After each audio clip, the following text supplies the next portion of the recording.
Good evening friends. चलिए शुरू करते हैं। आज थोड़ा पेपर लंबा है तो हो सके तो कंप्लीट करना है। तो एक बात मैं सोच रहा था कि वो आपसे शेयर करूं कि जैसे कि अध्यात्म में ये कोई नया नया साधक आता है तो उसको बहुत सारे प्रश्न होते हैं, क्योंकि वो कुछ ज़्यादा जानता नहीं है, समझता नहीं है, तो प्रश्न होते रहते हैं। फिर थोड़ा पढ़ता है, लोगों से मिलता है, कुछ सुनता है, तो फिर थोड़ा थोड़ा वो समझने लगता है। उसमें कई बार सही समझ के साथ साथ में गलत समझ भी घुस जाती है, तो वो बहुत लंबे समय के बाद वो क्लियर होती है। तो मुझे एक किस्सा याद आता है कि मैं 1983 में एक आश्रम में रहता था।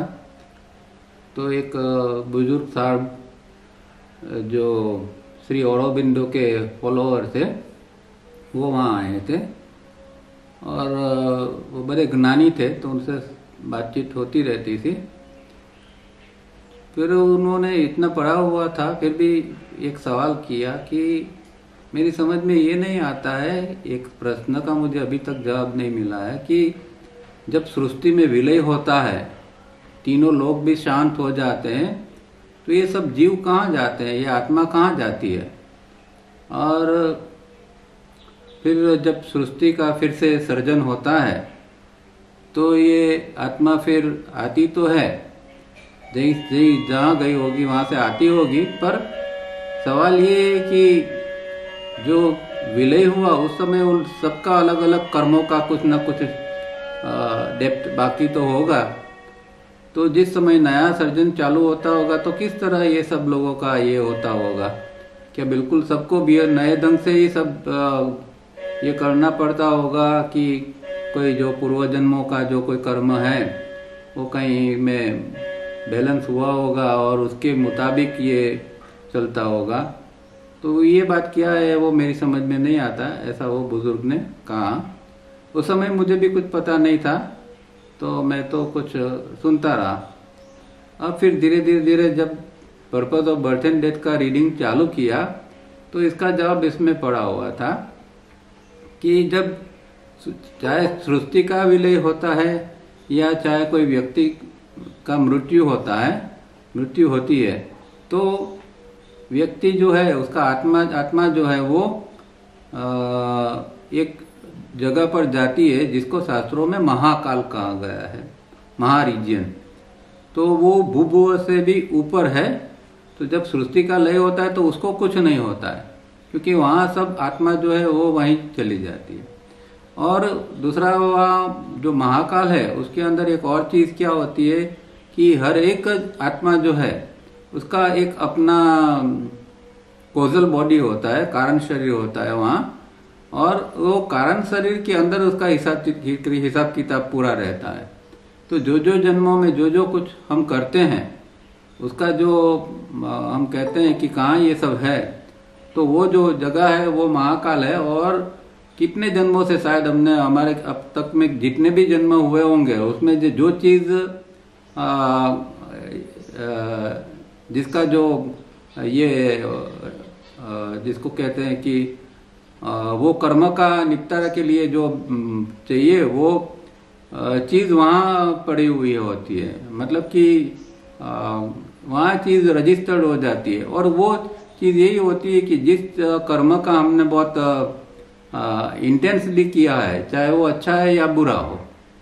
इसीलिए साधना में कहते हैं कि भाई इंटेंसिटी से साधना करो, क्योंकि इंटेंसिटी से साधना होगी तो वो भी जमा होती जाएगी। और इस तरह अगर बुरे कर्म करते हैं तो वो अगर इंटेंसिटी से हो जाते हैं तो वो भी वहाँ जमा हो जाते हैं। और फिर वो जो है जब हम नया जन्म लेते हैं तो कोई भी जन्म में फिर उसको वो सामने आते हैं और उसको हमें रिडीम करना पड़ता है। तो ये एक बात बहुत समझने की जरूरी है कि ये जो हम कर रहे हैं वो वेस्ट नहीं जाता है, वो कुछ निकम्मा नहीं हो जाता है, पर थोड़ी इंटेंसिटी से, थोड़ी एकाग्रता से करना चाहिए ताकि वो फिर कोई और जन्म में भी हमें काम लगे। तो वो जो साहब थे उनका ये जवाब जो है वो मुझे बाद में बहुत सालों के बाद purpose of birth and death में मिला था। तो ये आज मुझे याद आया तो मैंने सोचा चलो शेयर करेंगे। अब डिस्कोसिस 2 में लास्ट पार्ट के अंदर हम लास्ट टाइम नोट ए पढ़ रहे थे और उसमें हम जानते हैं कि बौद्धिज्म के कुछ कोटेशंस तावड़िया साहब ने लिए हुए थे और उसमें अभी 3-4 कोटेशन बाकी हैं, वो बाद में पढ़ते हैं। पहले नोट बी पढ़ते हैं क्योंकि नोट बी के अंदर ही ये सारे जो है वो जो 23-24 सवाल है उसके पूरे के पूरे का जवाब जो है या उसके ऊपर कुछ कमेंट्री जो है उनको जो कहना है वो ये नोट बी के अंदर दिया है। तो नोट बी अभी हम पढ़ते हैं ताकि नोट ए में हमने क्या समझा वो इसमें और क्लियर हो जाएगा। नोट बी जेरोक्स के अंदर 111 के ऊपर है।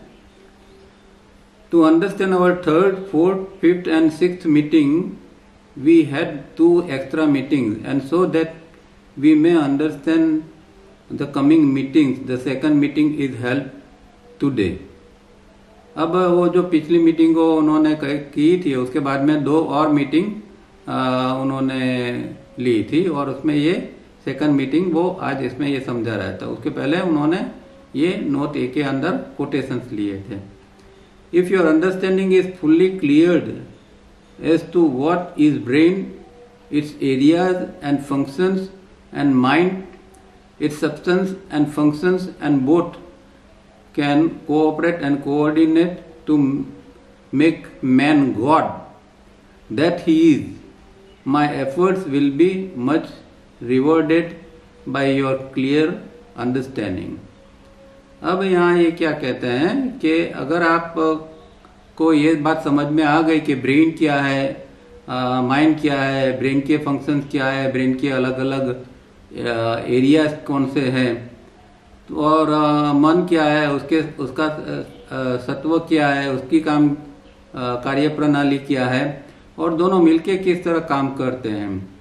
तो अगर ये सारी चीज अगर व्यक्ति समझ लेती है और न कि समझ लेती है पर इस तरह अगर वो जीती है, ये दोनों का इस तरह एक काम इस तरह उसकी कार्य प्रणाली चालू हो जाती है, एक और ब्रेन है एक और मन है और वो दोनों अपने अपने क्षेत्र में अगर काम करते हैं तो व्यक्ति देव जैसा बन जाएगा, गॉड भगवान जैसा, देव जैसा वो हो जाएगा, जो कि ऑलरेडी है ही, वो है पर अभी वो प्रकट नहीं हुआ है या वो उसका अनुभव में नहीं आया है। और वो कहते हैं कि तब मेरे जो प्रयत्न है ये सारा चीजों आपको समझाने का, उसका रिवॉर्ड मुझे तब मिलेगा, उसका पुरस्कार जो है वो मुझे तब मिलेगा जब आपकी क्लियर अंडरस्टैंडिंग हो जाएगी।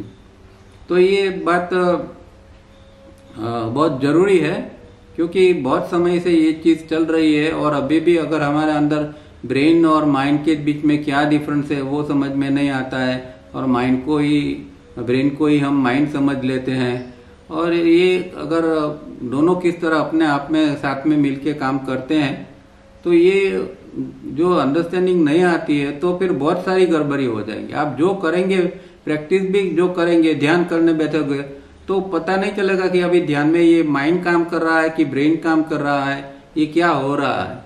तो आगे की प्रैक्टिस जो है वही आपकी ठीक तरह से नहीं हो पाएगी। इसीलिए ये सारी चीजों की क्लैरिटी होनी बहुत जरूरी है। If you yet do not get a clear idea please do not hesitate to ask me any number of questions even if they appear to be foolish. तो जब वो थे तब तो वो हमेशा सामने से ही कहते थे कि भाई अभी भी समझ में नहीं आया है तो मुझे पूछो, बार बार पूछो।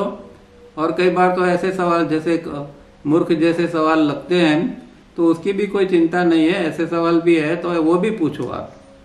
तो इस तरह वो ये सांत्वना देते थे और साधक को एनकरेज करते थे। You are given 2 sets of notes A and B. B explains A, so don't read but try to understand ए।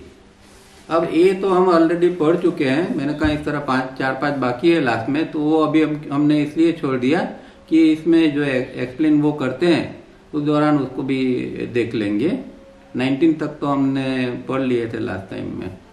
तो यहाँ बी के अंदर उन्होंने इसकी क्लैरिटी दी है, उसका एक ये बताया अंडरस्टैंडिंग कि ये जो कोटेशन है वो क्या कहना चाहता है। क्योंकि हम समझते हैं तो हमारी बुद्धि से, हमारे इससे एक्सपीरियंस से या हमारी अंडरस्टैंडिंग से समझते हैं, पर सही में वो जो समझाते हैं वो और गहराई से वो बताते हैं। तो पहला कोटेशन है, कोटेशन भी कुछ कोटेशन देख लेंगे, पूरा तो देखने जाएंगे तो बहुत समय निकल जाएंगे, पर पहला इंपॉर्टेंट है क्योंकि वहां इसके अंदर पहले के ऊपर उन्होंने थोड़ा विवेचन किया है। तो पहला कोटेशन है नोट ए के अंदर, there is a man who does not leave his house when he is on a journey and there is another who does leave his home when he is not on a journey. तो जब हमने पढ़ा था तो हमें तो इसको थोड़े हमने आध्यात्मिक यात्रा के संदर्भ में उसको समझा था कि भाई आध्यात्मिक यात्रा है, उसके लिए घर छोड़ने की जरूरत नहीं है, पर यहाँ वो जरा और दूसरी तरह ये समझाते हैं। तो एक नंबर का एक्सप्लेनेशन क्या है ये देखते हैं। और हाउस और home is the silent area और holy ground, the sea area of the brain, the inmost mid brain tiny area. Journey is our external relationship with the outside world and the people around us or all over the world through newspapers, radio, television as well as through our memory patterns. तो देखो यहाँ जो है house का उन्होंने बिल्कुल एकदम अलग ही मीनिंग किया है और क्लियर मीनिंग किया है कि हमारा जो ब्रेन का एरिया सी है, जिसको हम साइलेंट एरिया कहते हैं या होली ग्राउंड कहते हैं, उस एरिया को वो हाउस या होम कहते हैं। और जो वो हमारे ब्रेन के अंदर के हिस्से में एक छोटा सा भाग है। और जर्नी क्या है हमारी, तो जर्नी जो है वो एक्सटर्नल रिलेशनशिप जो है बाहर लोगों के साथ जो हमारे जो संबंध है, हमारे आजू बाजू के लोगों के साथ में और दूर के लोगों के साथ में, या फिर हम कोई साधन के द्वारा लोगों से जुड़ते हैं, जैसे कि न्यूज़पेपर, रेडियो, टेलीविजन द्वारा भी हम इंफॉर्मेशन वगैरह लेते हैं। तो इस तरह हमारा जो जुड़ाव होता है वो हमारी बाहर की जर्नी है। तो एक पॉइंट है हमारा साइलेंट एरिया सी जो हमारा होम है, और जर्नी ये बाहर की है। और उसमें एक और भी चीज है memory patterns. Memory patterns important बात है क्योंकि वो भी बाहर की जर्नी है। मेमोरी पैटर्न्स क्या है कि हम जानते हैं कि मेमोरी पैटर्न द्वारा तो हमारा दिमाग भागता रहता है। अगर मेमोरी पैटर्न ही शांत हो जाती है तो फिर दिमाग को भागने का अवसर नहीं मिलता है। तो बाहर भटकना, ये जो जीव बाहर की यात्रा करता है, जर्नी बाहर की, तो वो मेमोरी पैटर्न्स के कारण करता है। तो मेमोरी पैटर्न भी एक ये जर्नी का ही ये बात हो जाती है। There are two types of persons.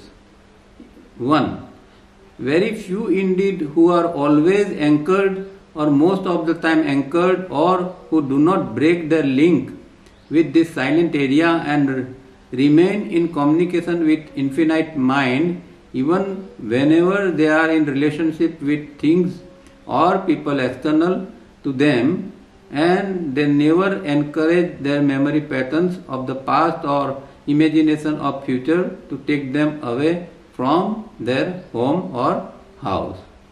तो ये यहाँ एक बात कहते हैं कि दो प्रकार के व्यक्ति होते हैं। इसमें पहली व्यक्ति ये है कि ये जो सी एरिया है, जिसके साथ में हमेशा वो कम्युनिकेशन के अंदर हमेशा उसके साथ जुड़ा रहता है, उसकी जो लिंक है वो कभी भी ब्रेक नहीं होती है, वहीं वो स्थिर होते हैं, ऐसे व्यक्ति। और इवन उसको फिर कुछ बाहर का कामकाज भी करना पड़ता है तो भी वो लिंक टूटती नहीं है। अगर वो किसी को मिलते हैं, किसी से बात करते हैं, फिर भी एक जो छोर है उनका एक अटेंशन का छोर उधर ही रहता है, और दूसरा जो है वो जो बाहर के कामकाज करना है, किसी से कुछ करना है, तो वो दूसरा छोर वहां रहता है। इस तरह जो लोग जीते हैं वो व्यक्ति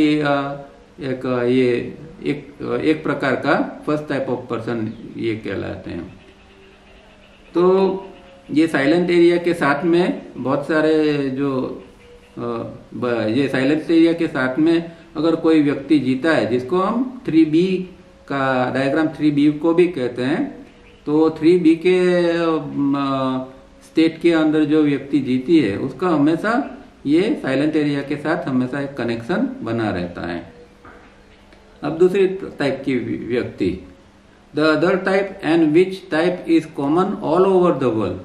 These people cannot be in their home or house even if they isolate themselves in room or ashram, or even if they be in the Himalaya or in Rome, Makkah, Banaras. Their memory patterns will take them out of their home or house even if they be not in contact with people. This is the state of almost all persons. तो दूसरे जो सामान्य लोग हैं, हमारे जैसे सब लोग जो है होते हैं, वो ऐसे है कि जिनका ये सी एरिया के साथ कोई लेना देना नहीं है, कोई कनेक्शन नहीं है, और हमेशा हम लोग जो है वो मेमोरी पैटर्न के द्वारा ही जीते हैं। चाहे फिर हम हिमालय पर चले जाए या कोई आश्रम में चले जाए या कोई रूम में हम बंद हो जाए, फिर भी हम इसको बंद नहीं कर सकते। ये मेमोरी पैटर्न जो है वो तो हमेशा कॉन्स्टेंटली चालू ही रहती है। और इस तरह जो लोग जीते हैं वो लोग सब इस सेकंड प्रकार के हैं, और वो कभी भी अपने जो होम मतलब सी एरिया के अंदर होते नहीं हैं। अब ये पहला कोटेशन की बात यहाँ खत्म होती है। तो पहला कोटेशन में जो हाउस और होम किसको कहा है वो समझना है, वो ये सी एरिया को कहा है। और जर्नी क्या है कि जो हम बाहर जो कुछ कर रहे हैं वो हमारी जर्नी है। यहाँ तक कि हमारा जो ब्रेन भागता रहता है वो भी हमारी एक प्रकार की जर्नी है। अब दूसरा जो कोटेशन है उसके बारे में, जिसके अंदर 3 प्रकार की काया के बारे में उन्होंने जो बात की थी, वो जो कोटेशन था 3 प्रकार की काया, धम्म काया, संभोग काया और निर्माण काया। तो ये 3 उसके बारे में दूसरा कोटेशन में कुछ समझाते हैं। द बुद्धा और Bodhisattvas have achieved the position of being in their home or house all the time, even if they be engaged in external relationship, and if you could do so sometimes or most of the times, you then cannot differ from them. अब ये दूसरा जो ये है उसके बारे में ये उनका ये कहना है कि बोधिसत्व और बुद्ध किसको कहते हैं कि जिन लोग ये अपना होम या हाउस के साथ में कनेक्ट रह के जीते हैं, और कभी कभार उसको जरूरत पड़ती है तो वो किसी के साथ में एक्सटर्नल रिलेशनशिप में भी आते हैं। और कई बार हो सकता है कि वो उस दौरान वो थोड़ा सा लिंक ब्रेक हो भी सकता है, क्योंकि ये डिपेंड करता है कि वो डायग्राम 3A के अंदर है कि डायग्राम 3B के अंदर है। जब वो डायग्राम 3B के अंदर होते हैं तो टोटली उसका जो है वो कांस्टेंट कम्युनिकेशन या इसकी लिंक बनी रहती है। पर 3A में आते हैं तो थोड़ा वो उसका ये ब्रेक होता है, क्योंकि वो एक्सटर्नल लेवल पर उसको रहना होता है थोड़ा। तो पर ये थोड़ा इतना छोटा सा एक डिफरेंस इसके अंदर है। The 3 bodies in our language we describe as a physical or cellular, B astral or molecular, and C mental or molecular electronic. These in Buddhist terminology are called Nirman Kaya, Sambhog Kaya and Dharma Kaya. तो ये last time हमने 3 ये चीजें देखी थी कि 3 प्रकार की काया है, और ये जो है वो महायान बुद्धिज्म जो है उसके अंदर ये तीनों प्रकार की काया की बात की गई है। These bodies enable a Buddha or Bodhisattvas, that is a yogi or a Mahayogi, to travel in the 3 universes at will, that is in the physical or Bhu, in astral or Bhuva, and C mental or Swa universe. अब ये जो 3 body है उसका जो है वो तीनों लोक के साथ ये तीनों बॉडी का कनेक्शन है। तो जो योगी जो है वो अगर ये तीनों बॉडी जिसके कंप्लीट हो गए हैं, क्योंकि नॉर्मल कोर्स में सामान्य व्यक्ति है उसका तो फिजिकल बॉडी जो है वो ठीक ठाक होता है। एस्ट्रल उसका अभी एस्ट्रल भी इतना कंप्लीट नहीं है, क्योंकि एस्ट्रल के अंदर ये जो हमारी जो मेमोरी पैटर्न वगैरह जो है उसके अंदर करेक्शन करना और उसको ठीक ठाक करना वो बाकी है। पर वो दूसरा 2 बॉडी से ही सामान्य आदमी जीता है, फिजिकल और एस्ट्रल। एस्ट्रल चाहे कितना इनकम्प्लीट हो फिर भी वो उसके साथ जीता है। उसका तीसरा जो मेंटल या मॉलिक्यूलर इलेक्ट्रॉनिक है वो अभी बना ही नहीं है, या वो उसका कुछ अभी रोल ही नहीं होता, क्योंकि वो डेवलप ही नहीं है, एकदम अनडेवलप कंडीशन के अंदर होता है। उसका बीज है या है उसका वो एक स्थिति के अंदर है, पर वो अनडेवलप स्थिति में है। तो ये तीनों का उपयोग योगी जो है वो जहाँ उसको ट्रैवल करना होता है, अगर मेंटल बॉडी जिसका डेवलप है तो उसको स्वलोक में जाना है तो यहीं बैठे बैठे वो स्वलोक में भी जा सकता है। और इसी तरह वो एस्ट्रल जिसका कंप्लीट हो गया है वो तो एस्ट्रल ट्रैवलिंग भी वो कर सकता है। फिजिकल बॉडी यहाँ होता है और एस्ट्रल बॉडी से वो भूवलोक में कहीं भी जा सकता है। तो ये तीनों बॉडी का इस तरह योगी उपयोग करता है। Now here we see the 3 stages of yogi being a mahayogi और बोधिसत्व। तो ये तीनों अगर इसका इतना डेवलपमेंट हो गया, तीनों बॉडी और उसके जो उसका ब्रेन है, फिजिकल का जिसको हम ब्रेन कहते हैं, एस्ट्रल का मनस कहते हैं और मेंटल का हम बुद्धि कहते हैं। बुद्धि माने प्रज्ञा। तो ये जो है ये तीनों जो है जिसके अंदर डेवलप हो गए हैं उसको महायोगी या बोधिसत्व कहा जाता है। The time of A thought, that is the time taken by A thought to form the registration is 1/120 of a second. We know from human experience that any moments beyond the 1/4 or 1/6 of a second is beyond our registration. That is why we are not aware of each thought formation, but are only aware when we are already involved. To be aware of such arising and passing away and not to be involved, we have studied the practice of meetings 3 and 6. I would request you to keep to this practice regularly, religiously. अब जो है यहाँ फिर से वो जो हमारे thought की स्पीड वगैरह यहाँ समझाने का प्रयत्न करते हैं कि हम जानते हैं कि 1 सेकंड में 120 इम्पल्सिस हमारे अंदर आते हैं और इसमें से कुछ का रजिस्ट्रेशन होता है, सबका तो रजिस्ट्रेशन नहीं होता है। जिसके ऊपर हमारा ध्यान जाता है या जिसके साथ में हम इन्वॉल्व होते हैं, ऐसी चीजों का, ऐसे विचारों का ही रजिस्ट्रेशन होते हैं, बाकी का जो है वो निकल जाता है। और मानो कि ये स्पीड जो है वो भी कम ज्यादा हो जाती है तो भी रजिस्ट्रेशन नहीं हो पाएगा। मानो कि ये इसकी स्पीड जो है वो 120 पर सेकंड है, पर वो अगर स्लो आता है, वो कोई इम्पल्स मानो कि इसकी स्पीड से स्लो आ रहा है, तो उस समय उसका रजिस्ट्रेशन नहीं हो पाएगा, क्योंकि जो मेमोरी जो इसके रिलेटेड मेमोरी है, जो इम्पल्स आया उसके मुताबिक की जो मेमोरी बाहर आनी चाहिए वो उस समय नहीं आ पाएगी। या फिर बहुत जल्दी भी अगर इम्पल्स अंदर दाखिल हो जाता है तो भी मेमोरी जो है वो ब्रेन से बाहर नहीं आ सकती है। और क्योंकि दोनों का मिलाप होगा तो ही विचार बनेगा और विचार आगे जाके फिर रजिस्टर होगा, तब फिर समझ में आएगा, एक्सपीरियंस होगा। कोई चीज हम देखते हैं उसका एक्सपीरियंस कब होता है कि इम्पल्स उसका अंदर आता है, मेमोरी के अंदर जो ज्ञान पड़ा है हमारे अंदर वो चीज का ऑलरेडी, वो दोनों मिलते हैं, फिर वो विचार वो रजिस्ट्रेशन एरिया में आगे जाते हैं और वहां विचार के रूप में हमें फिर समझ में आता है कि ये चीज ये है। तो ये प्रोसेस बन नहीं पाती है तो फिर हमें वो चीज का अनुभव नहीं होता है। पर ये जो पूरा खेल है, अगर हम प्रैक्टिस कर, यहाँ प्रैक्टिस की जो बात की है वो प्री सेंसिंग प्रैक्टिस की बात की है, जो 3rd और 6th मीटिंग में हमने ऑलरेडी देख लिया था, सीख लिया था। तो वो इसके अंदर हम देखते हैं कि ये श्वास जो अंदर आ रहा है और जा रहा है उसके ऊपर हम ध्यान देते हैं और उस दौरान विचार आते हैं और कैसे तुरंत उसका विलय हो जाता है उसको भी हम जानते हैं और देखते हैं। तो अराइजिंग एंड पासिंग अवे, ये जो पूरी प्रक्रिया है विचार की, कि विचार आया और तुरंत ही वो खत्म हो जाता है, अगर वो न्यूट्रल हम रह के उसको देखते हैं तो ये फिर हमारे समझ में आता है।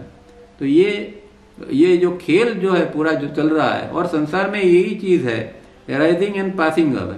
हर चीज जो है, जो वो खाली विचार की बात नहीं है, फिर वो हर चीज या हर व्यक्ति या हर जीवन जो भी कुछ है वो ऐसा ही है, अराइजिंग एंड पासिंग अवे। वो सर्जन होता है और उसका विसर्जन हो जाता है, और चाहे टाइम अलग अलग हो सकता है हर चीज का, चाहे लाखों साल भी हो सकते हैं कोई चीजों को, जैसे बड़ी बड़ी गैलेक्सी का विलय होने में, तो वो अलग बात है, पर फिर भी वो विलय तो होना ही है, उसको जो अराइज हुआ उसको पास तो होना ही है। तो ये संसार का नियम है, और ये खेल को हमें देखना है, और वो प्री सेंसिंग में हम ये चीज को देख सकते हैं। तो ये एक जो क्षण भंगुरता है या नश्वरता जो है, वो रियल सेंस में ये है। जो लोग माया माया करके घर से भाग जाते हैं और कहते हैं कि भाई ये तो सब माया है, भागो, इसमें नहीं पड़ना है, तो वो तो समझते ही नहीं है, उसने तो ये देखा ही नहीं है अराइजिंग पासिंग अवे का खेल, और खाली एक एस्केपिज्म से आदमी भाग जाता है। वो बात नहीं है। यहाँ व्यक्ति खेल देखता है और उसके अंदर फिर वैराग्य धीरे धीरे धीरे करके उत्पन्न होता है कि जिस चीज का मैं मोह कर रहा हूँ वो तो टिकने वाली नहीं है, वो चीज का मैं मोह क्यों करूं, चाहे वो कितनी भी अच्छी क्यों ना है, कितनी गहरी क्यों ना हो, सब चीज जो है वो पास होने वाली तो है। तो उसके अंदर एक वैराग्य का भाव फिर धीरे धीरे करके निर्माण होता है, और वो सच्चा वैराग्य होता है। तो ये प्रोसेस जो है वो बहुत इंपॉर्टेंट है। नाउ द 3 स्टेजेस, ए धारणा, ध्यान, समाधि। इन निर्माण काया वन कैन रीच धारणा स्टेज, इन संभोग काया वन कैन रीच द ध्यान स्टेज, एंड इन धर्म काया वन कैन रीच द समाधि स्टेज। अब धारणा, ध्यान, जो समाधि है, इसके अंदर ये तीनों बॉडी का हमें उपयोग करना पड़ता है। धारणा के लिए फिजिकल बॉडी में वो उसके साथ में जो प्रैक्टिस करते हैं, मतलब कि उसमें फिजिकल ब्रेन का एक रोल होता है, तो इसीलिए ये धारणा के अंदर फिजिकल का है। फिर ध्यान जो होता है वो इसके अंदर एस्ट्रल के ऊपर ही पूरा काम होता है, क्योंकि ये इम्पल्सिस आते हैं, उसके ऊपर उसको काम करना पड़ता है। और समाधि जो है वो ये धर्म काया जो है उसके साथ में वो समाधि फिर, या मेंटल बॉडी जिसको कहते हैं, वहां से वो ये समाधि हो सकती है। Later you will be told and explain what this dharana, dhyana and samadhi stages are mistakenly called concentration, meditation and samadhi. तो तावरिया जी ये प्रिफर करते हैं कि भाई धारणा, ध्यान, समाधि, इसको ये जो संस्कृत वर्ड है उसमें ही उसको उपयोग करें, वो कंसंट्रेशन, मेडिटेशन एंड समाधि नहीं है। मतलब कि हम इसको इंग्लिश में कह देते हैं कि धारणा को कंसंट्रेशन, तो कंसंट्रेशन तो प्योर एक फिजिकल एक्टिविटी है। आप कोई चीज के ऊपर कंसंट्रेट करते हैं, आप कंसंट्रेशन से पढ़ते हैं, तो उसके अंदर वो कोई धारणा नहीं है। धारणा के अंदर फिजिकल के साथ में थोड़ा एस्ट्रल का भी रोल होता है हर जगह पर। Yet the beauty is that these stages can be reached in the time of a thought. Time of a thought मतलब क्या, कि ये जो एक विचार, एक इम्पल्स आने में जो समय लेता है, हम कहते हैं 1 सेकंड में 120 इम्पल्स आते हैं, तो एक जो इस समय में जो आता है, एक थॉट जो आ गया अगर इसके अंदर, जो समय के अंदर, उसको टाइम ऑफ थॉट कहते हैं। और उसके अंदर ये चीज बन सकती है, मतलब कि ये धारणा, ध्यान, समाधि तीनों जो है, अब तीनों को जो है वो महर्षि पतंजलि ने, ये तीनों जब साथ में होते हैं तो उसको संयम कहते हैं, और तावरिया जी इसको मेडिटेटिव एटीट्यूड कहते हैं। तो ये जो है एक सेकंड के अंदर या इससे भी कम समय के अंदर ये संयम हो सकता है, मतलब इतनी जल्दी धारणा, ध्यान, समाधि भी लग सकती है, इतनी स्पीड से ये काम हो सकता है। तो ये दूसरा कोटेशन का एक्सप्लेनेशन था। अब तीसरे की यहाँ बात करते हैं। After understanding 1 and 2, is this understandable? तो तीसरा जो सूत्र है जिसके अंदर ये तीनों बॉडी के साथ में व्यक्ति को जिस तरह वो जीता है और तीनों देह का वो जो उपयोग करता है और अपनी जो अंतिम जो सेलेस्टियल होम है जो अपना अवकाशी ग्रह वहाँ जाने के लिए जो वो काम करता है वो सारी चीजें ये तीन बॉडी से जो करता है इसके बारे में ये तीसरा सूत्र बताया है। अब चौथा सूत्र जो है in the light of 1, 2 and 3 is this understandable. अब फिर से आपको ये सबका भी अभ्यास करना चाहिए कि इसके साथ में नोट ए और बी का भी आप शांति से अभ्यास करोगे तो फिर आपको समझ में आएगा कि ये सब चीज जो है वो जो बताई गई है वो समझ में आ रहा है कि नहीं। और चौथा सूत्र ये तीनों के कॉन्टेक्स्ट में समझना है कि जिसके अंदर ये कहते हैं कि भाई अज्ञान के कारण जो है वो ये तीनों लोक के अंदर हमारा पुनर्जन्म होता रहता है और उसके लिए हमें दुख सहन करना पड़ता है। तो ये ऊपर के रेफरेंस में इसको भी समझना है।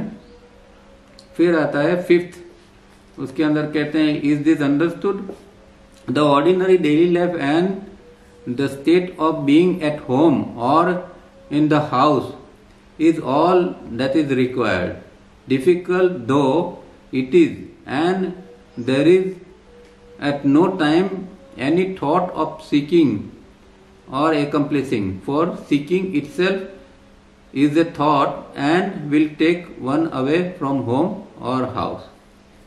तो यहाँ ये कहते हैं कि भाई ये जो दो लाइफ है हमारी वो साथ साथ में चलनी चाहिए। एक ऑर्डिनरी लाइफ है और जो हमारा होम के साथ में होम के मतलब कि सी एरिया जो है वो साइलेंट एरिया के साथ में बने रहना, ये दोनों साथ में होना चाहिए और वो जरूरी है। चाहे वो डिफिकल्ट तो है फिर भी जो है वो होना चाहिए, क्योंकि जब हम कोई खोज का विचार करते हैं, सीकिंग का मतलब कि खोज का कोई अगर हम विचार करते हैं तो विचार करने का समय नहीं होता है। मतलब कि जो कुछ ढूंढते हैं इसके लिए जो हमारे अंदर आता है वो भी अपने आप में एक प्रकार का विचार ही बन जाता है। तो यहाँ तो विचार से परे रहना है, क्योंकि हमें उसके साथ में वो सी एरिया के साथ में जुड़े रहना है। इसीलिए ये जो खोज करना कि भाई एक विचार आता है कि मुझे बुद्धत्व चाहिए, मानो कि एक विचार भी आ गया तो फिर हम ये कंप्लीट नहीं कर पाते हैं। ये जो है वो होम से हम थोड़े दूर हो जाते हैं। ये कुछ फिफ्थ सूत्र के अंदर वो कहना चाहते हैं, उसके अंदर ये है मतलब कि वर्तमान में ही रहना है और ये इसके साथ में लिंक हमें बनाए रखना है। अब सिक्स सूत्र के अंदर दिस इज वेरी इंपॉर्टेंट, तो छठा सूत्र को वो इंपॉर्टेंट बताते हैं। Do not believe that the more one is well read, do not believe that the more one is well read and the more one quote is one nearer to truth. In fact, one is more away from the truth, for one gets less chance to be at home in the house. People are fond of quoting. तो यहाँ जो 6 में जो बात आती है कि जो कुछ लोगों को ये ऐसे स्टडी के अंदर ही इंटरेस्ट होते हैं, ज़ेन या योगा वगैरह की, खाली एमलेसली वो स्टडी करते रहते हैं, कोई प्रैक्टिकल के अंदर उनको इंटरेस्ट नहीं होते हैं। इसीलिए ये यहाँ कहते हैं कि भाई आप कोई चीज को बिलीव करते हैं या कुछ पढ़ते रहते हैं या किसी को कोट करते रहते हैं, वो इससे कुछ आप सत्य के नजदीक नहीं चले जाओगे, बल्कि सत्य से आप दूर हो जाओगे। तो जितना किसी के कोटेशन को हम ज्यादा मेमोराइज करते हैं या इसको पकड़ के रखते हैं और इसको इस तरह कुछ जीने का प्रयत्न करते हैं, तो गड़बड़ी हो जाती है, वो सत्य से फिर व्यक्ति थोड़ा दूर हो जाता है। इसीलिए क्योंकि ये जो सारी चीजें जो है, शब्द और विचार जो है, वो सब एक मन का ही खेल है या दिमाग का ही खेल है, और उसके अंदर जब हम फंस जाते हैं तो फिर होम की और साइलेंट एरिया की ओर जाने का कोई अवकाश ही नहीं मिलता है। तो ये चीजों से दूर रहना है। और बहुत सारे लोग जो हम देखते हैं, जो स्पीकर्स होते हैं, जो लोग प्रवचन वगैरह करते रहते हैं, वो लोग बहुत सारे कोटेशंस बोलते रहते हैं, कोई फॉरेन के ऑथर्स के, यहाँ के, या कोई हमारे शास्त्र में से, इधर से उधर से। तो ये कोई इतना ठीक है कभी कभार दूसरों को समझाने के लिए, बाकी कोई इसको ज्यादा आप ये करोगे तो जो सत्य के नजदीक आपकी यात्रा है वो कम हो जाएगी या बंद हो जाएगी। फिर 7वें सूत्र के लिए कहते हैं इज दिस नाउ अंडरस्टूड। तो 7वें सूत्र के अंदर वो ऑर्डिनरी बनने की बात करते हैं, और जो आउटवर्ड रिचुअल्स वगैरह हैं उसको छोड़ देने की उसमें बात की गई है। और व्यक्ति ये सब इससे जब मुक्त होता है तो फिर वो एक फ्री व्यक्ति होके पूरी दुनिया में घूम सकता है। तो 7 एक ठीक है, उसके अंदर बात ये है। 8 के अंदर बात है, कोटेशन 8 के अंदर, do not lose sight of this precious thought. तो उसको ये 8वां सूत्र को वो जरा महत्व देते हैं, क्योंकि वो कहते हैं कि उसके ये सूत्र को अंदर नजरअंदाज मत करना। और ये सूत्र के अंदर भी कहते हैं कि भाई ऑर्डिनरी जीवन हमें जीना है, और अगर आपका मन जो है उसको आपने थोड़ा भी स्तर कर लिया, मतलब वो आगे पीछे हो गया कुछ प्राप्त करने के लिए, तो हम फिर गलत हो जाएंगे। तो प्राप्त करने का भाव भी हमारे अंदर नहीं आना चाहिए। कुछ बुद्धत्व प्राप्त करना है या बुद्ध बनना है या फिर बुद्ध का नाम या उसका पद का उपयोग करना है, ये सब कोई काम का नहीं है। हमें तो ये जानना है कि ये जो व्यक्ति जो है, जो सीकर है, वो अपने आप में क्या है। तो व्यक्ति जो खोज कर रहा है वो अपने आप में बुद्धि है। हमें तो ये कौन खोज कर रहा है उसको देखना है, उसके प्रति जाना है। तो अगर हम खोज की दिशा में ये है, इसके बदले हमें जो हमारा अंदर का जो ये बुद्ध पड़ा है, मतलब हम ऑलरेडी बुद्ध है, वो क्या है उसको ही हमें जानना चाहिए, न कि कोई इस तरह की अपेक्षा रखनी चाहिए कि मुझे बुद्धत्व चाहिए या एनलाइटनमेंट चाहिए।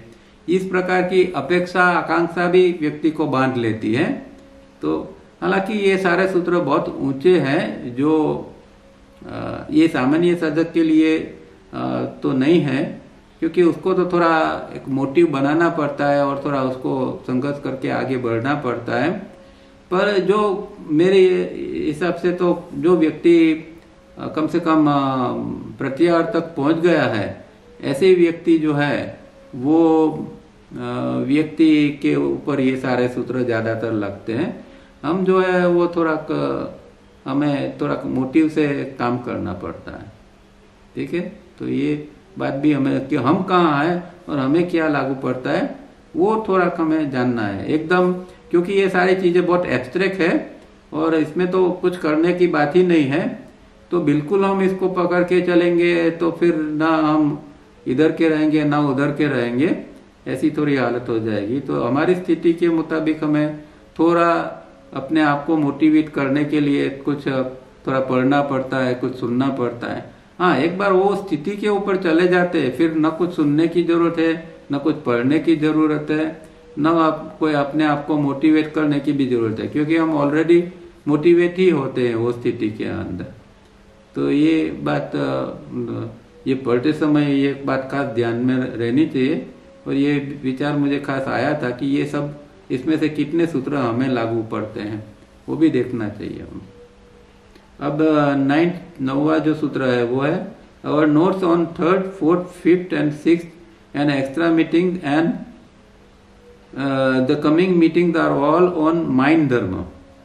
तो 9वां सूत्र जो माइंड धर्म के ऊपर है इसके यहाँ उन्होंने बात की है। माइंड धर्म क्या है उसके अंदर, what is its function, for it cannot be perceived but like the gentle wind can be experienced. Other dharmas consist of names and terms and have no substance or real guidance in them. तो ये जो mind धर्म है इसकी कार्य प्रणाली क्या है, वो हमें प्रत्यक्ष नहीं होती है, वो हम इसको अगर परसीव नहीं कर सकते हैं, पर उसका जो है एक जैसे पवन हमें टच करता है तो हम कैसे इसका अनुभव करते हैं, इस तरह हम इसका अनुभव, इसको महसूस तो हम जरूर कर सकते हैं। ये जो माइंड धर्म है इसके बारे में ये कहते हैं। पर बाहर के जो धर्म है वो तो खाली नाम के ही है, उसके अंदर कोई सब्सटेंस नहीं होता है कि कोई रियल, उसके अंदर कोई वहां से कोई रियल गाइडेंस भी हमें नहीं मिल पाता। तो जो मनोधर्म है वो अंदर का धर्म है और वही सच्चा धर्म है, न कि बाहर कुछ चीजों को फॉलो करना और रीति रिवाज से हम जीना, वो धर्म की बात यहाँ नहीं है 9th सूत्र के अंदर। अब 10th के अंदर, it is good to understand this, beside it is a promise of happy achievement. तो 10वें सूत्र के अंदर जो ये जो बात होती है कि हर व्यक्ति को हर समय जो है कुछ भी वो करता है, चाहे वो कपड़े पहन रहा है या खाना खा रहा है। जैसे बुद्ध के बारे में कहा जाता था कि भाई भगवान बुद्ध कुछ भी करते थे तो वो उसी के अंदर रहते थे। कपड़ा पहन रहे तो कपड़ा के वही चीज के अंदर पूरा ध्यान, अटेंशन या माइंड उसके साथ में रहता है। या खाना खाते हैं तो हम क्या करते, खाना खाते हैं तो दुनिया भर के विचार करते हैं, कपड़ा पहनते हैं, स्नान करते हैं या जो भी कुछ करते हैं, हर समय हमारे अंदर एक विचार चालू रहता है। तो ये जो है वो उसके बारे में कहते हैं कि ये जितना भी हो सके इतना वर्तमान में जीना है हमें, और स्थिर होकर, अनशेकन अंदर ऑल सर्कमस्टेंसेस, सब सर्कमस्टेंसेस के अंदर हमें स्थिर होकर जीना है। 11th, it is extremely important to understand this basic thought. People are carried away by the wrong understanding of worldly and saintly and purity and impurity and heaven after death. If it will only bound you to the will of birth and death. तो ये जो एक हमारे अंदर एक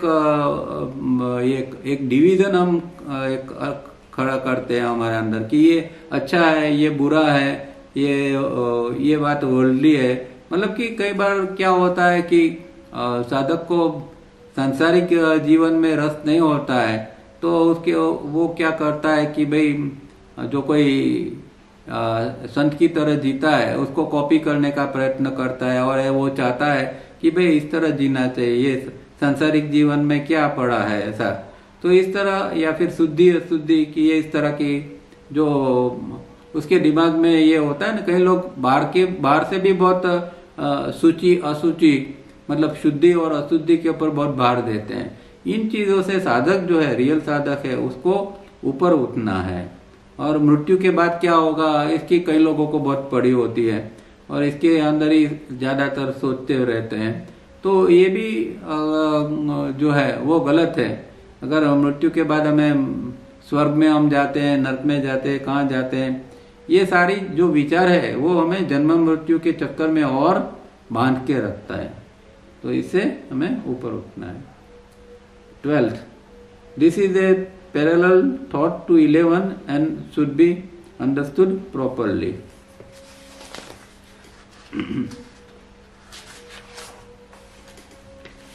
तो उसके अंदर जो माइंड ग्राउंड की बात आती है, मनोभूमि के अंदर हमारे जो फ्लावर सीड मतलब संस्कार जो है, वो संस्कार को हम जब डालते हैं तो वो स्प्राउट होते हैं, उगते हैं।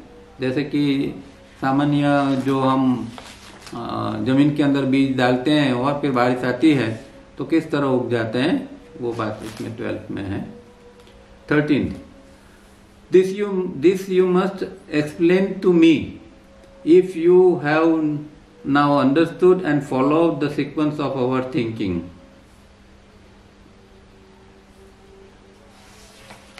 तो 13th में क्या कहते हैं कि if you dislike the worldly and like saintly, जो हमने ऊपर कहा इस तरह, you will be held in bondage. There are,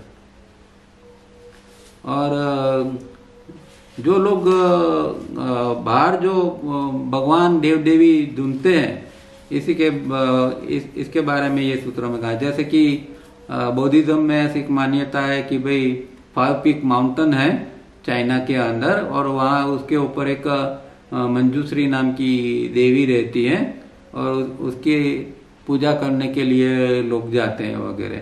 तो ये कहते हैं कि भाई ये इस तरह का जो है वो ये सांसारिक जवाबदारी को त्याग करके ऐसा कोई बाहर का भगवान हम ढूंढने जाते हैं, और कोई संतपना का अगर स्वीकार करते, ये सारी चीजें गलत है.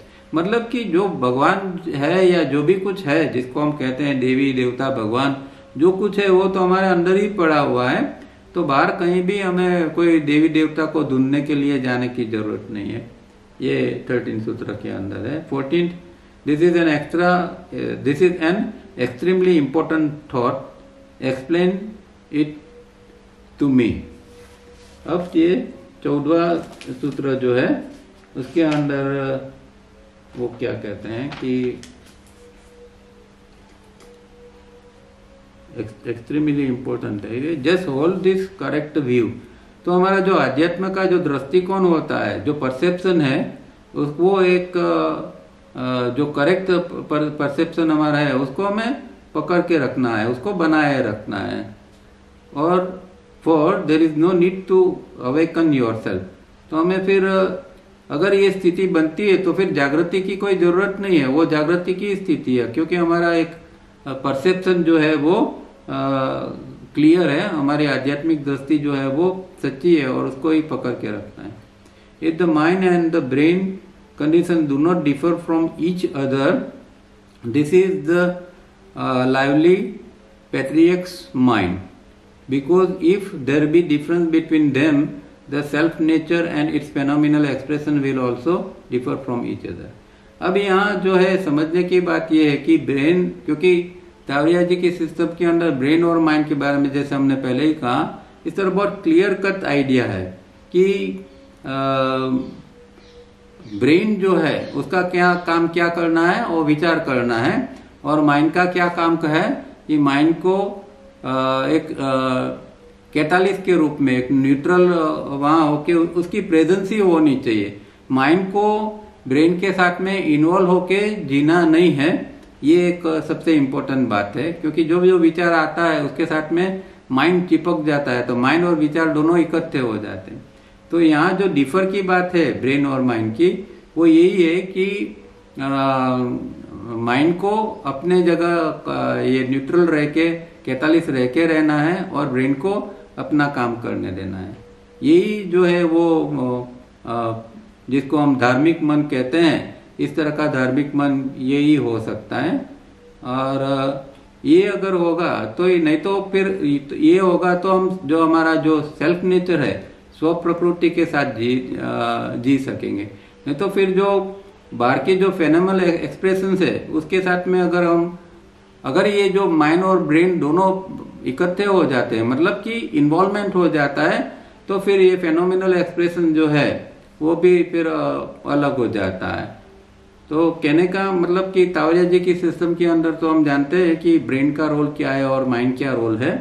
इस संदर्भ में हमें ये 14 सूत्र को समझना है, तब हम स्व प्रकृति जो है सेल्फ नेचर की ओर जाएंगे. अगर माइंड न्यूट्रल है तो फिर हम स्व प्रकृति की ओर हम जा पाएंगे. माइंड इन्वॉल्व है तो स्व प्रकृति की ओर फिर हम नहीं जा पाएंगे. 15. This is what deluded disciples under equally deluded teachers try in the hope of accomplishing something. तो यहाँ एक टेक्निक की बात की गई है 15 सूत्र के अंदर कि कोई साधक जो है वो दीवार के आगे अपनी जीवा को ऊपर चिपका के और स्थिर स्थिति के अंदर रहता है। ऐसी ऐसी ऐसी ऐसी टेक्निक, बहुत सारी टेक्निक, हजारों टेक्निक डेवलप हो चुकी है। और क्योंकि जो गुरु जो होते हैं, जो डेल्यूडेड टीचर यहाँ का है, मतलब कि जो अधूरा गुरु है, जिसको अपने को ही पूरा कुछ पता नहीं है, ऐसे गुरु छोटी मोटी ऐसी टेक्निक डेवलप कर देते हैं और शिष्य को बताते हैं। और शिष्य को भी कोई अनुभव या इसको कोई ज्ञान नहीं है, तो ऐसे ब्लाइंडली फॉलो करते हैं और फिर इससे कुछ मिलता नहीं है, बाद में पछताना पड़ता है। तो 15 सूत्र के अंदर ये बात थी। 16 दिस इज अंडरस्टैंडेबल। तो 16 सूत्र है, उसके अंदर कि भाई व्यक्ति सुमेरु पर्वत की तरह एक स्थिर रहता है, उसकी ये बात इसमें आती है। अविचल स्थिरता की 16 सूत्रों में है। 17 में this also should be understandable. उसके अंदर जो वस्तुओं की सार्वत्रिकता की जो है बात है, शिक्षा है, उसकी यहाँ बात है।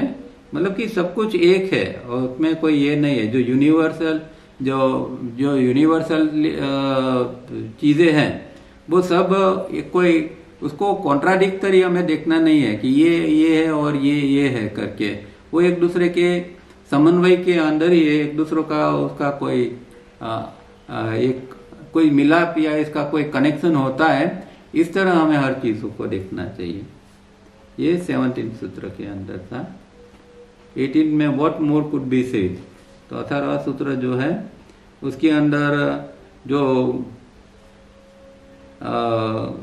बुद्धत्व का जो प्रकाश है वो बाह्य पदार्थों के पीछे छुप जाता है। जब हम बाह्य पदार्थों के पीछे जब भागते हैं तो बुद्धत्व का जो प्रकाश है, एनलाइटमेंट का, वो जो है वो हम फिर उसको ये प्राप्त नहीं कर सकते हैं। वो एक छुप जाता है इसके पीछे, स्क्रीन के पीछे। इसकी बात है 18 के अंदर। 19 में कहता है I can not add a word lest the beauty be spoiled. तो एक शब्द 19 में वो ऐड करना नहीं चाहते हैं। तो 19 पढ़ते हैं क्या कहते हैं, क्योंकि हमें 18 तो लास्ट टाइम तक पढ़ लिया था, 19 से ही बाकी था।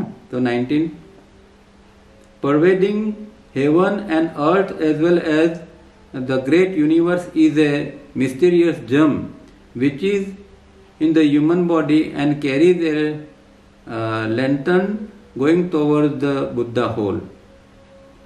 The pursuit of objects changes the course of the mind. अब इसमें क्या कहते हैं 19 के अंदर कि जो हमारा मानव देह है उसके अंदर ही स्वर्ग या पृथ्वी तथा ब्रह्मांड का जो रहस्यमय जम है, जीवाणु है, वो सब उसके अंदर ही पड़े है। तो कहने का मतलब कि हमारा जो बॉडी ब्रेन सिस्टम है, जो बाहर है वो सब अंदर है। इसीलिए हमारे शास्त्र के अंदर एक सूत्र क्या कहते हैं, यथा पिंडे तथा ब्रह्मांडे। मतलब जो ब्रह्मांड में है वही पिंड के अंदर है, बॉडी के अंदर है, और जो बॉडी के अंदर है वही ब्रह्मांड के अंदर है। तो ये जो सारे जो ये है स्वर्ग, पृथ्वी, ब्रह्मांड, ये सारी चीजें हमारे मानव देह के अंदर ही है। और वह लालटेन लेकर बुद्धा होल की ओर जाते हैं। तो हम लालटेन लेकर बुद्धा होल, तो लालटेन यहाँ शब्द ये जो यूज किया है लैंटर्न, उसका मतलब क्या है कि ये जो है मेरे समझ से ये ब्लैक फ्लेम जो है, जो हमारे आज्ञा चक्र के अंदर जो एक ब्लैक फ्लेम देखने की तावरिया जी बात करते हैं, वो ये लालटेन की बात मुझे लगती है। और बुद्धा होल जो बात है वो बुद्धा होल की ओर जाना मतलब मुक्ति की ओर जाना। इस तरह अगर हम समझते हैं कि ये बॉडी जो है वो हमारा, जिसके अंदर सब कुछ पड़ा हुआ है, और अगर हम ब्लैक फ्लेम को हम धारण करते हैं आज्ञा चक्र के अंदर, तो हम फिर बुद्धा होल मतलब कि जो मुक्ति है उसकी ओर हम जा सकते हैं। ऐसा मेरी समझ में आ रहा है।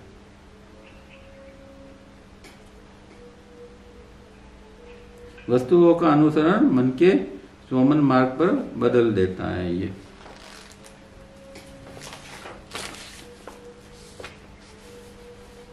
और फिर दूसरा है, इसमें एक ये इम्पोर्टेंट बात ये है, ये 19 के अंदर, you should never memorise others words, you will only deceive yourself. ये बहुत इम्पोर्टेंट बात है कि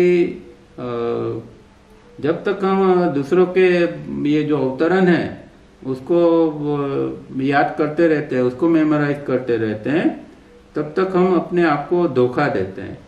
क्यों धोखा देते हैं? क्योंकि उस समय हम जो है वो हमारा जो होम या साइलेंट एरिया जो है इससे दूर हो जाते हैं। तो ये बात तो पहले के सूत्र में भी आ गई है, जिसके अंदर भी यही बात थी कि भाई आप किसी के कोटेशंस को मेमोराइज मत करो, किसी के कोटेशन को बार बार ये याद करके दोहराओ मत, या किसी को उसका उपयोग मत करो बातों के अंदर। इससे हम अपने आप को धोखा देते हैं, क्योंकि जब ऐसा करते हैं तो हमारा अपना कोई अनुभव या हमारा सत्य की हम बात नहीं करते हैं, हम दूसरों की बात करते हैं। तो फिर हम साइलेंट एरिया तक पहुंच ही नहीं पाते हैं, या साइलेंट एरिया के साथ अगर कोई कनेक्शन है वो भी टूट जाता है। अब 20 के में क्या कहते हैं, इट इज सेल्फ एक्सप्लेनेटरी। तो 20 में अंदर ये तो सुंदर है, जैसे कहते हैं कि if instruction is given in exchange of food और money, what is its worth. तो यही बात आज पूरे जगत में चल रही है कि ज्ञान तो देते हैं लोग, पर उसके बदले में कुछ अपेक्षा रखते हैं। कुछ कई लोग फी लेते हैं, चार्ज करते हैं, या कोई लोग उसके बदले में खाने पीने का बंदोबस्त की बात करते हैं।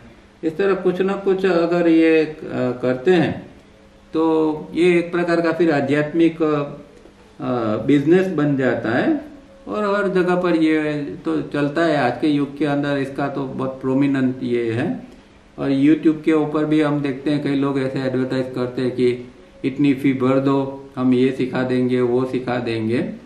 तो इसके लिए हम कुछ कर नहीं सकते हैं, ये तो एक प्रकृति का एक भाग है और ऐसा चलता है। पर जो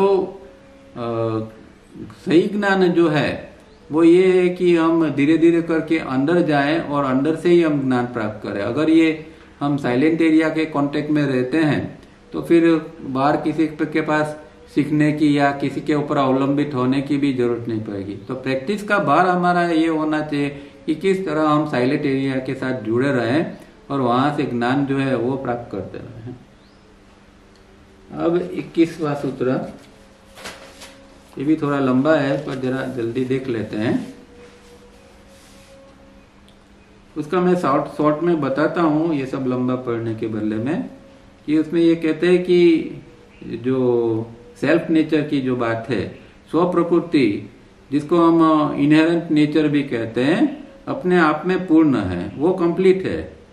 उसे संस्कारित करने की जरूरत नहीं, उसको कोई सिविलाइज करने की, इसको कल्चर करने की जरूरत नहीं, उसको संस्कारित करने की जरूरत नहीं। हमारा प्रॉब्लम क्या है कि हम भावनाओं से ज्यादा जीते हैं, और भावना और बुद्धि ये दोनों से। तो जो हम जितना ज्यादा बुद्धि और भावनाओं का उपयोग करेंगे, मतलब इमोशनल सेंटर और इंटेलेक्चुअल सेंटर का, तो वो हमें बंधन में रखते हैं। वो स्व प्रकृति जो है वो प्रकट होने में फिर देरी हो जाती है।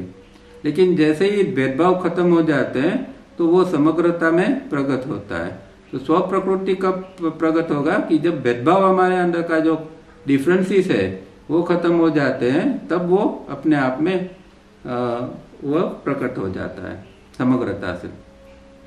साधना और बुद्धत्व का ख्याल ज्यादा रुकावट बन जाते हैं। तो ये जो हम, ये भी बात यही है कि बहुत एडवांस स्टेज के ऊपर ये बात लागू होती है कि साधना और बुद्धत्व का ख्याल जो है वो रुकावट बन जाता है। बात तो सही है, पर मैंने जैसे आगे बताया था, इस तरह थोड़ा ख्याल हमें रखना पड़ता है। हमें अपने आप को मोटिवेट करने के लिए थोड़ा साधना और थोड़ा लक्ष्य जैसा कुछ बनाना पड़ता है हमारा स्टेज के ऊपर। तो ये बात इसके अंदर है। ये यूनेंग का कोटेशन है। उसके आगे फिर आता है, किसने ये अपेक्षा रखी थी कि स्व प्रकृति अनिवार्य रूप से शुद्ध और स्वच्छ है। किसने ये अपेक्षा रखी थी कि स्व प्रकृति जन्म मृत्यु से परे है और अपने आप में पूर्ण है और अविकसित, अविचलित, अविचल है, अवर्णनीय है। अगर विचार के कारण दिमाग काम करने लगता है या बुद्धत्व को प्राप्त करने का ख्याल भी आ जाता है तो यह ख्याल अशुद्ध होगा और साक्षात्कार संभव नहीं होगा। तो ये भी एक आगे के स्टेज की यहाँ एक बात है कि भाई ये किसी प्रकार की भी अपेक्षा मत रखो। साधना के अंदर भी मुझे ये प्राप्त करना है, ये करना है, इस प्रकार का कोई ख्याल मत रखो। और ये जो है वो अपना जो स्व प्रकृति जो है सेल्फ नेचर, उसके प्रति ज्यादा ध्यान दो, क्योंकि वो सबसे ऊपर है, वो सबसे परे है। इस प्रकार की बात इसमें आती है 21 में। 22 में एक छोटा सा है, अच्छा है, ये दो ले लेते हैं। At down an ignorant old woman finds her ancient mirror wherein she clearly sees her face which cannot be elsewhere। बहुत सुंदर है, पर उसको भी समझना पड़ेगा कि इसका मतलब क्या है, क्योंकि इसके लिए सावरिया जी तो क्या कहते हैं कि explain this to me, you should be now able to. तो अभी हम इसको एक्सप्लेन क्या करें। तो मुझे ये समझ में आता है कि डाउन का मतलब तो प्रभात होता है, और इग्नोरेंट ओल्ड वुमन क्या है और प्रभात क्या है, इग्नोरेंट ओल्ड वुमन क्या है और एंशियंट मिरर क्या है। ये तीनों रूपक शब्द है, उसको समझना चाहिए। तो मुझे लगता है कि एक डॉन मतलब कि एक निश्चित स्थिति, उसको डॉन कहते हैं। और जो इग्नोरेंट ओल्ड वुमन वो क्या है, हमारा जीव, हम खुद ही है, हमारा जीव है, वो बहुत पुराना है और जन्मों जन्मों से वो घूमता रहता है। और एंशियंट मिरर क्या है, यही स्व प्रकृति या हमारा इनहेरेंट नेचर है, वही तो हमारा एंशियंट मिरर है जो अंदर छुपा हुआ है, उसको हमें देखना है। तो ये इस तरह रूपक के अंदर बताया है कि एक निश्चित स्थिति के ऊपर जब हम पहुंच जाते हैं, ये हमारा जीव पहुंच जाता है, तो वो हमारे जो अंदर जो ये हमारा स्व प्रकृति इनहेरेंट नेचर है, उसको हम देख सकते हैं, क्लियर कर देख सकते हैं, और दूसरी और जगह नहीं देख सकते हैं। तो इस बात, क्योंकि ये एक बात मैं कह देता हूँ लास्ट में जाते जाते कि एक बार मैंने तावरिया जी को प्रश्न किया था एक शिविर में कि ये जो हम साधना करते तो अभी कौन से स्टेज के ऊपर है हमें पता ही नहीं चलता, ऐसा ही लगता है कि सालों से कर रहे हैं पर ऐसे की वैसे ही है। तो उन्होंने ये प्रभात की बात की थी, इसलिए मुझे ये याद आ रहा है। वो कहते हैं कि देखो रात का अंधेरा है, आप रात को 12 बजे का अंधेरा है वो भी अंधेरा लगेगा, 10 बजे का अंधेरा भी अंधेरा ही लगेगा, 2 बजे का, 4 बजे का, हर समय का अंधेरा एक अंधेरा ही लगेगा। पर वो अंधेरा अलग अलग है, इसकी क्वालिटी अलग अलग है, क्योंकि जैसे जैसे समय आगे जाता है तो वो प्रभात की ओर वो अंधेरा जाता है। तो प्रभात ये है कि एक पॉइंट ये है कि जब एक सूरज उगता है, मतलब कि प्रकाश होता है और अंधेरा खत्म हो जाता है।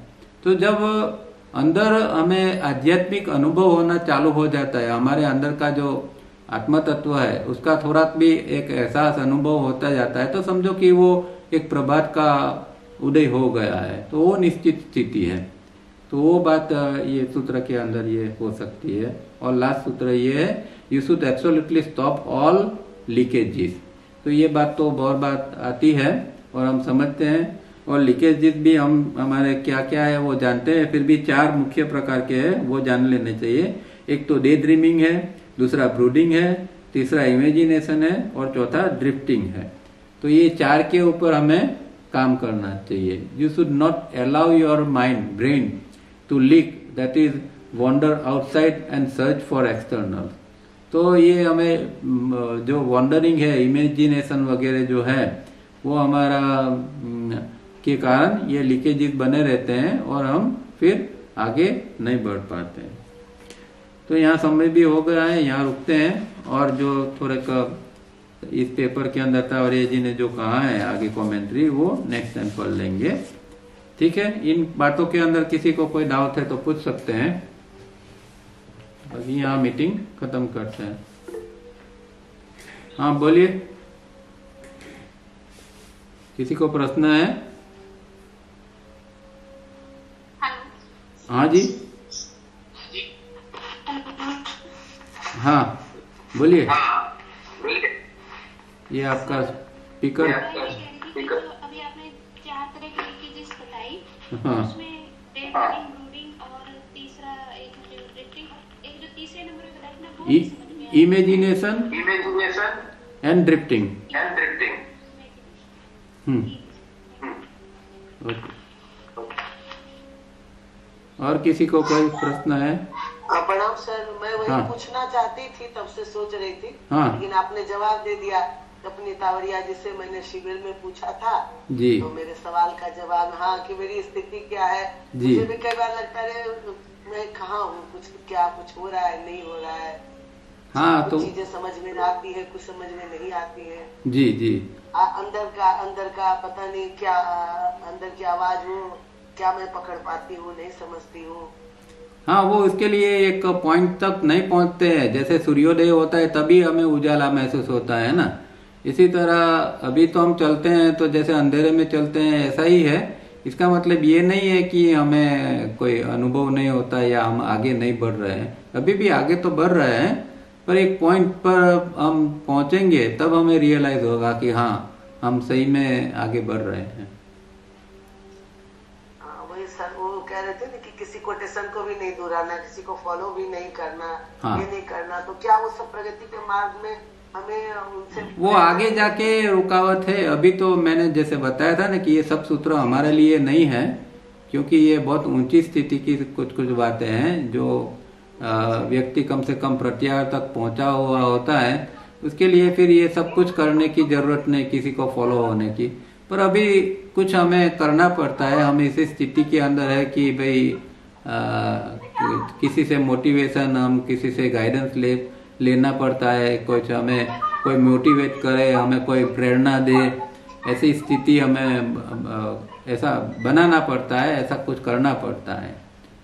तो ये सब पढ़ते प्रत्याहार की जो अवस्था है उसमें मैं भी जो काम कर रही हूँ, थोड़ा सा पढ़ रही हूँ, ये तो बहुत ही अद्भुत है। और लेकिन नॉर्मल साधारण सामान्य व्यक्ति को कैसे पता चलेगा कि हम उस अवस्था की तरफ जा रहे हैं या जा पाएंगे?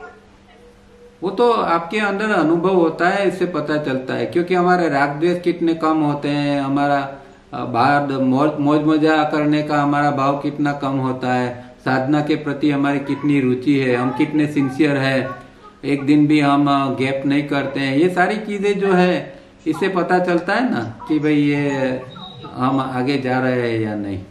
इससे ही पता चलेगा आप कितने अंदर से, कितना आपका लगाव इसके अंदर है और राग द्वेष कितने कम होते जाते हैं। आप कितना लोगों को माफ कर सकते हैं, लोगों के प्रति कितना आपका वर्ताव है, ये सब ये तय करता है। ठीक है जी सर। ओके, प्रणाम। और किसी को कुछ पूछना है? चलिए, और कोई प्रश्न नहीं है तो फिर रुकते हैं। आप भी स्टडी करते रहना, नोट ए और बी को दोनों को कंपेयर करके समझने का प्रयत्न करना। चलिए, नेक्स्ट टाइम मिलते हैं। Thank you, good bye.